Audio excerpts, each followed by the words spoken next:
Hello there, we're back, and we're going to talk to you about our third day, not our third day, this is our third leg on the Great Loop, number 3. Right, and it was the successful third leg, the one that we started out to do, but had a mechanical problem.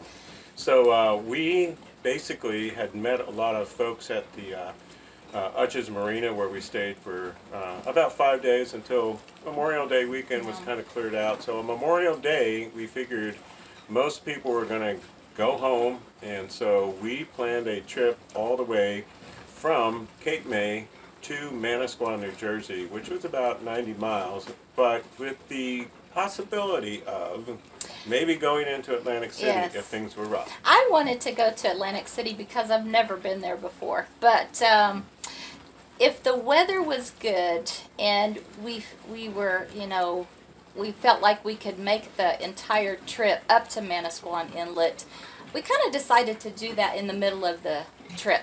Right. So basically we hooked up with 2 boats that were similar to us, a 45-foot Carver and a 51-foot Hyatt, and the 3 guys got together and we basically said, okay, what do we think about the weather, what do we think about the tides, the currents, and the planning?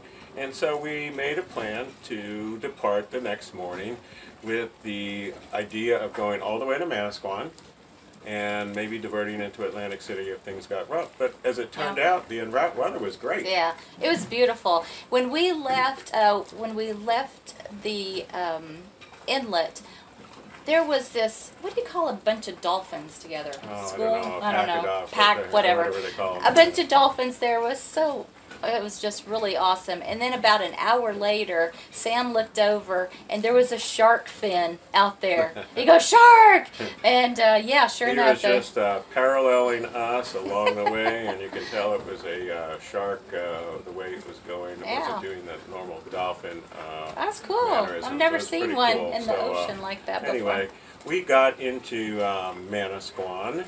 You want to tell them about our Manasquan experience? Well, Sam called him on the phone or the radio, I can't remember, about an hour before we got there, and they said to tie up at the fuel dock and then someone would help us over to the slip.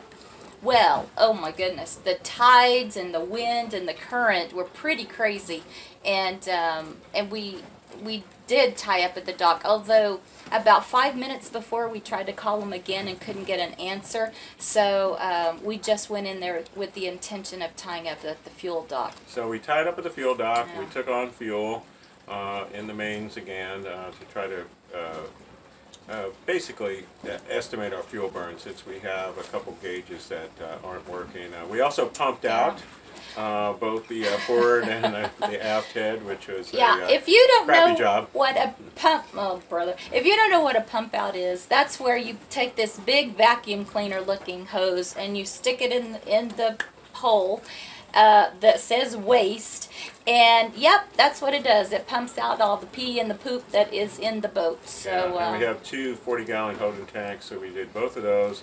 So we were fueled up, that's a lot. and we were pumped out, and then they told us to go over to another dock.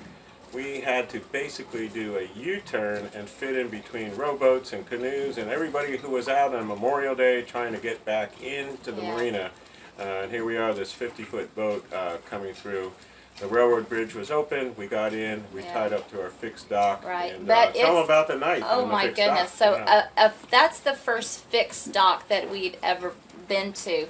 The others were floating, so you can sleep peacefully at night knowing your boat's going to go up or down with the tides. Well, this place, you have to make sure there's enough slack in the lines that you can go down. And at our slip where we were, he said it would drop 6 feet. And so we had to get, I went to an app called Tides Near Me, and it told me that the low tide was going to be at 9:30. But anyway, right after we were there and we tied up, I couldn't get off the boat. But could you? It worked out. We did. We got off the boat safely. We also did a freshwater wash down, since we had salt all over the boat. We washed down the boat.